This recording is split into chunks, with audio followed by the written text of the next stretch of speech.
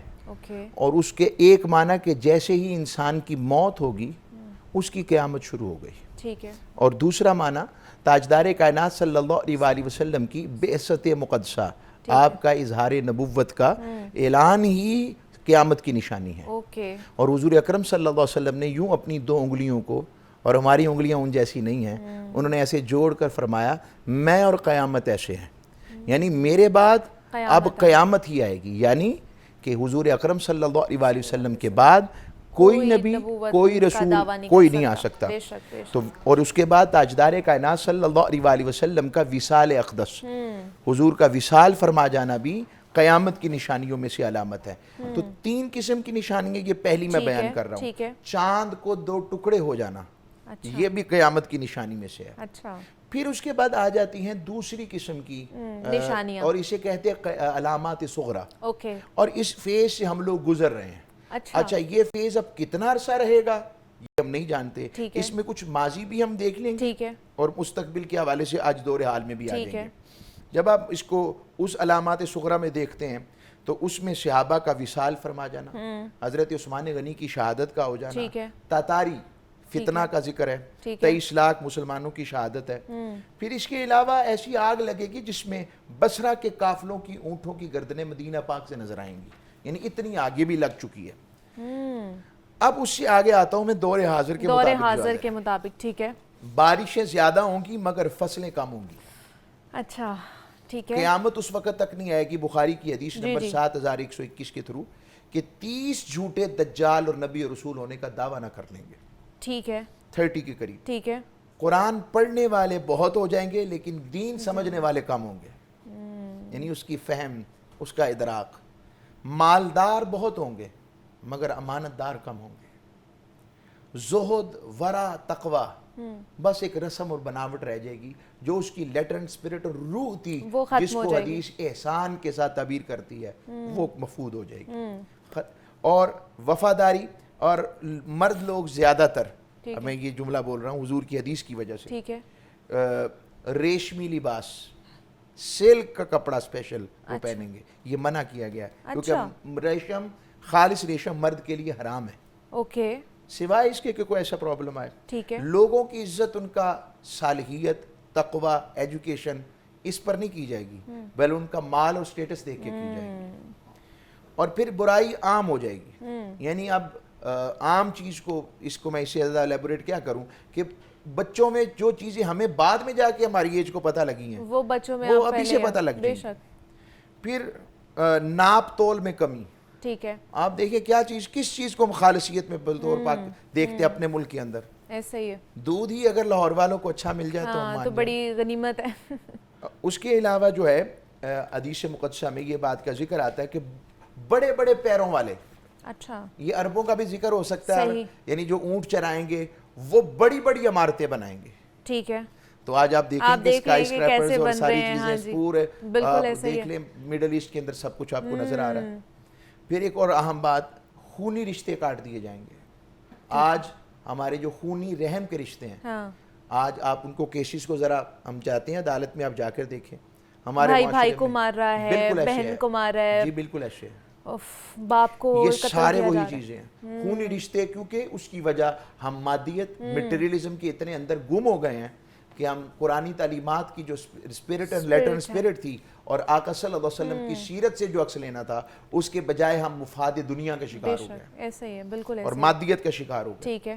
دوسرے کا مال جو ہے نا حق سمجھ کے کھایا جائے گا کہ یہ میرا حق ہے، یہ میں آقا علیہ السلام کا فرمان سنا رہا ہوں آپ کو. ٹھیک ہے. اور خون عام بہایا جائے گا، یعنی انسانی خون کی کوئی قدر و قیمت نہیں ہوگی. ٹھیک ہے. ہمارے سامنے پھر اللہ کا قرآن، اس کو سمجھنا آر سمجھا جائے گا کہ یہ کون سی اتنی امپورٹنٹ چیز ہے، مجھے تو اور معاملات کی طرف جانا چاہیے. ٹھیک ہے.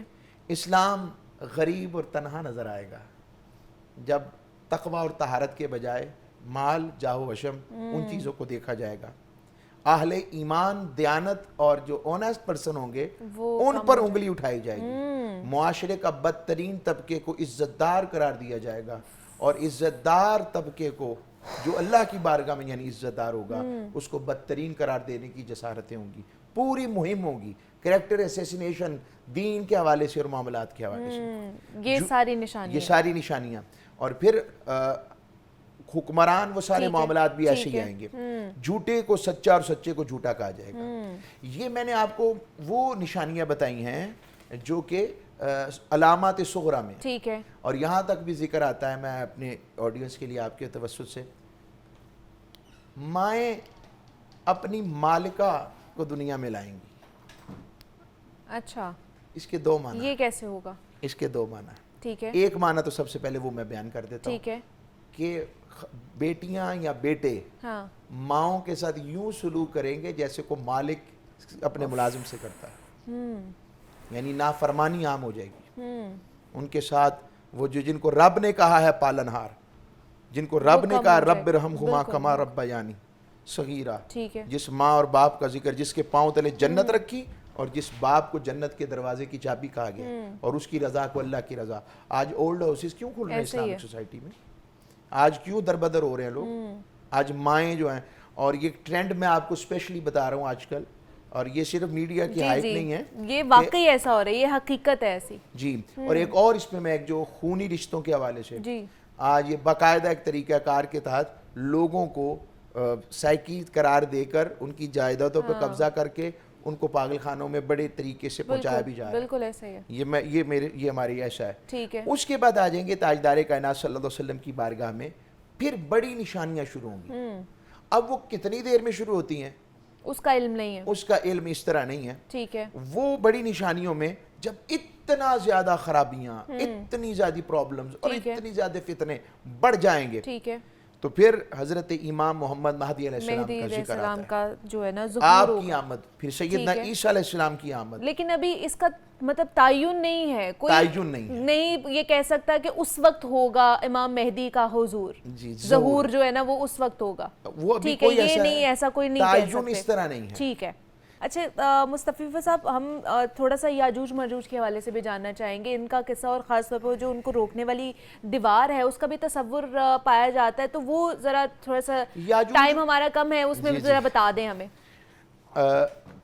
اچھا, ایک صرف میں بیچ میں امام مہدی علیہ السلام کے حوالے سے, میں نے دجال کا ذکر کیا تو ان کا ذکر کیوں نہ کیا جائے؟ جی ضرور. درمیانہ قد, اکہرا جسم, زلفیں سیاہ, سرمگی آنکھیں, چہرہ سرخی, مائل سفید ہوگا, حسن عربی ہوگا, جسامت اجمی لگے گی, چوڑی پیشانی, بینی مبارک اونچی. اب آ جاتے ہیں اس کے اوپر وہ یاجوج ماجوج کی. جب آپ اس کو ہسٹری کو دیکھتے ہیں تو حضرت ذوالقرنین علیہ السلام کی طرف اس کا آپ نے دیوار بنائی, اور وہ روز دیوار کو آج بھی آتا ہے کہ وہ کھاتے ہیں, اور لیکن انشاءاللہ نہیں کہتے. تو جس دن وہ انشاءاللہ کہیں گے تو وہ امڑ آئیں گے. اب کچھ اس کے ریسرچرز, ایک کتاب ہماری نظروں سے کچھ گزری ہیں, وہ کہتے ہیں جس طرح کی ان کی حیت نظر آتی ہے نا, جس طرح کی ان کے کریشن کا ایک وے نظر آتا ہے, پورے تالاب پی جائیں گے, پانی پی جائیں گے, سب کچھ کریں گے, آسمان کی جانب تیر چلائیں گے, یہ کچھ ایسا لگتا ہے. میں اس پہ کلیریفائی نہیں, ریسرچ کا وے میں پیش کر رہا ہوں, ممکن ہے اس میں ایک خطا بھی ہو سکتی ہے کہ وہ کوئی ایلین سٹائل کے لوگ ہیں. اوکے, پاسبلٹی ہے یہ ادھر سے آئیں گے, اور وہ ایک ایسے ماورائی قسم کے لوگ ہوں گے. پھر سیدنا عیسیٰ علیہ السلام کی دعا سے ان کے گدی میں خود بخود اللہ رب العزت ان کے ایسے کیڑا پیدا کرے گا, وہ مر جائیں گے, دعا کریں گے عیسیٰ علیہ السلام, تو آپ پھر وہ سب کے سو وہاں بڑی بدبو پوری زمین پر ہوگی, اللہ آسمان سے پرندے بھیجے گا اور وہ ان کو پھر اٹھائیں گے, اور پھر ابر رحمت برسے گی, اور پھر ایسا وقت آئے گا کہ پھر اسلام ہر جگہ بلند سر بلند نظر آئے گا. یہ وہ جس کا آغاز آقا صلی اللہ علیہ وسلم کے پیغام انقلاب محمدی صلی اللہ علیہ وسلم کی تکمیل سے ہوا تھا, جو خطبہ حجۃ الوداع پہ جس کا ایک انقلاب کا ایک بہت بڑا ایکسٹری آپ کا نظر آتا ہے چاند, اس کی انتہا امام مہدی علیہ السلام, عیسیٰ علیہ السلام فرمائیں گے. پھر عیسیٰ علیہ السلام حضور کی بارگاہ اقدس میں جا کے سلام پیش کریں گے, اور آقا صلی اللہ علیہ وسلم ان کے سلام کا جواب دیں گے, اور یہ بھی آتا ہے کہ ادھر ہی ان کا مدفن بنے گا. ٹھیک ہے کہ یہ قیامت کی نشانیاں ہیں جو قرآن مجید، سیرت نبی اور احادیث مبارکہ سے ہمیں ملتا ہے، جو کہ بڑی خوبصورتی سے احسن اویس مصطفی صاحب نے بیان کیا ہے۔ احسن صاحب بہت شکریہ آپ کے وقت کا کہ آپ آئے اور یہ ساری چیزیں تھی، اور خاص طور پر جیسے انہوں نے دور حاضر کی بھی کچھ چیزیں ہیں جو ہمارے ساتھ شیئر کی ہیں کہ وہ نشانیاں ہمیں دیکھنے کو ملتی ہیں اپنے ارد گرد، اپنے انوائرمنٹ میں، اپنے معاشرے میں۔ تو اللہ پاک جو ہے نا ہمارے اوپر رحم اور کرم فرمائے۔ اور آج کا جو سیگمنٹ تھا امید کرتے ہیں آپ کو پسند آیا ہوگا۔ مجھے اجازت دیجیے، اپنا خیال رکھیے گا، اللہ حافظ۔